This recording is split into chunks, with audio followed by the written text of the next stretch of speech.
नमस्कार, मैं डॉक्टर अजीत भारती आज फिर आपके लिए हिंदी विषय के अंतर्गत एक विज्ञापन लेखन लेकर आया हूँ। तो प्रश्न कुछ इस प्रकार से है। अरुणाचल प्रदेश पर्यटन विभाग के लिए पर्यटकों को आकर्षित करने हेतु लगभग 50 शब्दों में एक विज्ञापन तैयार कीजिए। तो सबसे पहले क्या प्रश्न को हम पढ़कर ठीक से समझ लेंगे। तो इसमें ये कहा जो अरुणाचल प्रदेश पर्यटन विभाग है इसके लिए विज्ञापन तैयार करना है। तो सर्वप्रथम हम क्या करेंगे, लिख देंगे उत्तर लिखने के बाद लिखेंगे अरुणाचल प्रदेश पर्यटन का विज्ञापन का, और यहां पर लिख लेते हैं का विज्ञापन, ये ठीक। अगर इतना लिखना ना आए, समस्या रहे अरुणाचल प्रदेश पर्यटन का विज्ञापन, तो आप सिर्फ इसके स्थान पर विज्ञापन लेखन लिख दो तो भी कोई दिक्कत नहीं रहेगी, ठीक है। अब उसके बाद हम पेन या पेंसिल स्केल की सहायता से, चाहे पेन से या फिर पेंसिल रखें, और उसकी सहायता से क्या करेंगे, एक बड़ा सा ऐसा ये जैसे ये देखो दिया, ये बॉक्स बना लेंगे।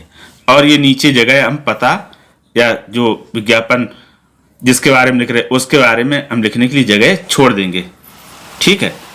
इतना करने के बाद, और अगर आपको विज्ञापन में बॉक्स बनाकर लिखने में समस्या आती तो आप पहले लिख लो, बाद में बॉक्स बना लो, ऐसा भी कर लो। मैं तो बॉक्स पहले ही बना लेता हूं, इसलिए वो वाला बता रहा हूं। अब उसके बाद हम लिखेंगे शीर्षक। तो शीर्षक है अरुणाचल प्रदेश पर्यटन, ठीक है। ये शीर्षक लिखने के बाद अब हम लिखेंगे प्रमुख पर्यटन स्थल, ये हेडिंग डाल देंगे प्रमुख पर्यटन स्थल। अब उसके बाद हम कुछ मुख्य पर्यटन स्थलों के नाम लिख देंगे। तो इसमें देखो लिखा है तवांग, जीरो, बोमडिला, रोइंग, भालू कपोल, कपोंग, नुरनांग वाटरफॉल, सेला दर्रा, ईटानगर और यंगकी ओनग। तो ये हो गए प्रमुख क्या पर्यटक स्थल हो गए पर्यटन। उसके पश्चात फिर हम दाहिने साइड एक चित्र बना देंगे किसका, ईटा किला का। तो ये बहुत सिंपल सा, ऐसे ये बॉक्स बना दिया, उसके ऊपर ये रिंग बना दिए, फिर इस तरह से कर दिया और ये रिंग बना के चित्र बना दिया, सिंपल सा। परीक्षा में मुख्य रूप से भाषा देखा जाएगा, चित्र का उतना महत्व नहीं, लेकिन विज्ञापन जब लिखेंगे तो उसको भी बना के रखेंगे, उससे क्या और आकर्षक लगेगा। अब उसके बाद फिर हमने नीचे लिख दी एक टैगलाइन। ये टैगलाइन अरुणाचल प्रदेश के लिए ही भारत सरकार द्वारा निर्धारित की गई, इसका नाम है डॉन लेट पर्वत की भूमि।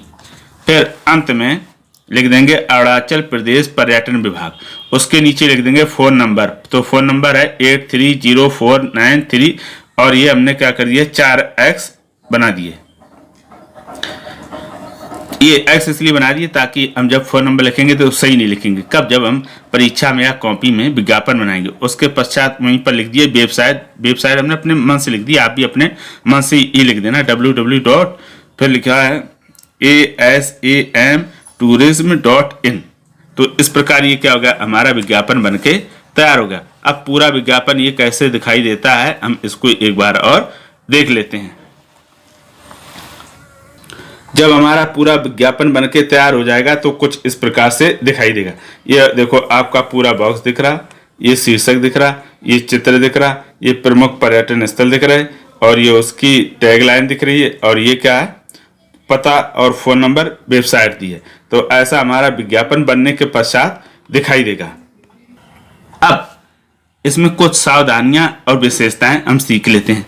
देखो सावधानी हम क्या रखेंगे, इसमें जो भी हम इसमें ये शब्द लिखेंगे या कोई वाक्य लिखेंगे इस तरह से या इस तरह से, हमेशा ऐसे ही शब्दों का या वाक्यों का चुनाव करेंगे जो आप शुद्ध सही ढंग से लिख पाते हो। जिसमें आप जिन शब्दों को लिखने में आपको कठिनाई या मुश्किल आती है उनका प्रयोग बिल्कुल नहीं करेंगे। तो इससे क्या होगा, किसी प्रकार की कोई गलतियां अशुद्धियां नहीं होगी और आपके अंक नहीं कटेंगे। अगर आपने अशुद्धियां लिखी तो आपके अंक पे निश्चित तौर पे कटेंगे।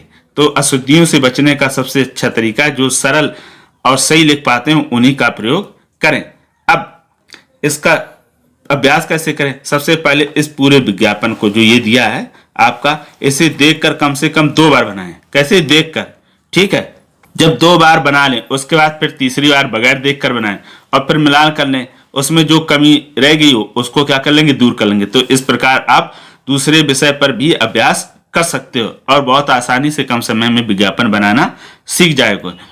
अब अगर कोई ऐसा विज्ञापन का शीर्षक है जिसे लिखने में आपको कठिनाई या समस्या आ रही तो हमें उसे कमेंट करके लिखकर भेज। ध्यान रखना कि वो महत्वपूर्ण हो थोड़ा, ऐसा नहीं कोई भी विज्ञापन, ठीक है। और ये भी बताइएगा कि आपको विज्ञापन बनाने या लिखने में कौन सी समस्या आती है, इससे संबंधित किसी प्रकार का कोई प्रश्न हो तो हमें कमेंट करके अवश्य बताइएगा। तो फिर आशा करता हूं कि आपने ये अरुणाचल प्रदेश पर्यटन पर विज्ञापन बनाना सीख लिया होगा। तो फिर आज के लिए इतना ही। अब हम फिर मिलेंगे किसी नए विषय के साथ, तब तक के लिए धन्यवाद।